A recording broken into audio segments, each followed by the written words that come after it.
Hello everyone, my name is Yaniv Oren and I will present our work comparing exploration approaches in deep reinforcement learning for traffic light control. In normal times, traffic is a global problem with a high cost in both time and money. Traffic flows can be improved with better traffic light control, specifically with dynamic optimized traffic light policies. We apply reinforcement learning to this setting in order to find such policies. I will now briefly introduce reinforcement learning, deep reinforcement learning, DQN, and the principle of exploration in reinforcement learning. In the setting of reinforcement learning, an agent operates in an environment, observes states, executes actions, receives rewards for those actions, and attempts to learn an optimal policy for maximizing the expected reward over time. In deep reinforcement learning, the agent uses neural networks as function estimators, and DQN is a common state-of-the-art deep reinforcement learning algorithm. For an agent to successfully find an optimal policy through experience alone, it must happen on the actions and states that provide the optimal rewards or are part of the optimal policy. In order to happen on those, it must explore its environment. However, if the agent only explores its environment, it will never stabilize an optimal policy, which leads directly to the fundamental principle of exploration versus exploitation reinforcement learning. To investigate the value of exploration in this specific setting of traffic light control, we compare several different agents using different exploration approaches and evaluate their performance in different traffic scenarios. We compare three different exploration approaches, one baseline and two state-of-the-art, bootstrap DQN and randomized power functions. As a baseline, we use epsilon greedy, which is commonly used with DQN. Bootstrap DQN attempts to achieve deep exploration by keeping several estimations of the Q value, using an ensemble of essentially agents. In the learning process, the optimal policy of each estimator or each agent is followed for some number of time steps, thus providing exploration that is directed over several time steps. A problem with this approach is that the uncertainty mechanism of the bootstrap DQN agent relies entirely on the training data. In order to solve that, the method randomized power functions was introduced. Randomized power functions add one additional randomly initialized and untrainable neural network to each estimator.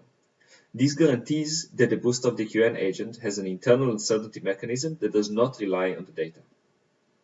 We compare a total of 6 agents, an ensemble of size 1, or regular DQN, ensembles of size 4 and 10, and a set of 3 additional agents of ensembles of the same sizes with power functions implemented.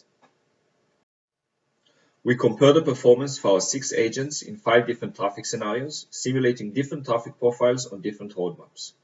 The first scenario uses a simple grid map with custom load traffic and can be seen in the top figure in the slide. The latter 4 scenarios use a road map taken from Manhattan, New York, and can be seen in the bottom figure in the slide.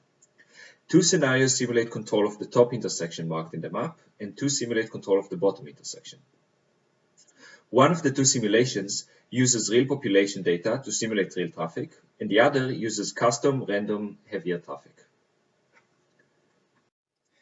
I will now present the results that we have attained. In the figure presented, we can see the average evaluation score achieved by the agents on the y-axis versus the number of training episodes in the x-axis. As can be seen, the simpler agents, regular DQN and regular DQN with a power function, achieve better average scores. In the figure on the right, we can find a 90% confidence interval for two of the agents. We can see that there is some overlap, which is less significant in the first part of the graph. In this set of results, we can see the performance of the agents in the first intersection in the Manhattan scenario, simulating real traffic. The agents appear to perform very similarly, especially when taking into account the almost complete overlap in the confidence intervals. These results are similar for both experiments done in this scenario. The intersection controlled in this scenario enjoys traffic of faster average speed, which limits the agent's capacity to react to it in time, and thus learn complex, effective policies. In this set of results, we can see the performance of the agents in the second intersection while simulating custom heavy traffic loads. Out of all of the results attained, only here the more involved exploration approaches achieved any sort of gain, significant or otherwise. This implies that in more complex scenarios with heavier traffic, with lower average vehicle speed, or a larger observation space, in other words, scenarios where the agent has tools to solve a more complex problem, more evolved exploration approaches have more potential. To conclude, the results obtained in different scenarios we've experimented with imply that the more complex the scenario, in addition to the agent receiving enough information and reaction time for developed decision making, the more potential there is for more evolved exploration.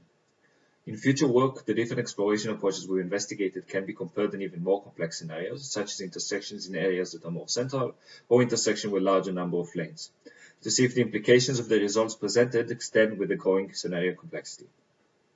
Separately, the same can be investigated with different exploration approaches or different reinforcement learning algorithms to investigate the value of exploration in the general setting of reinforcement learning for traffic light control.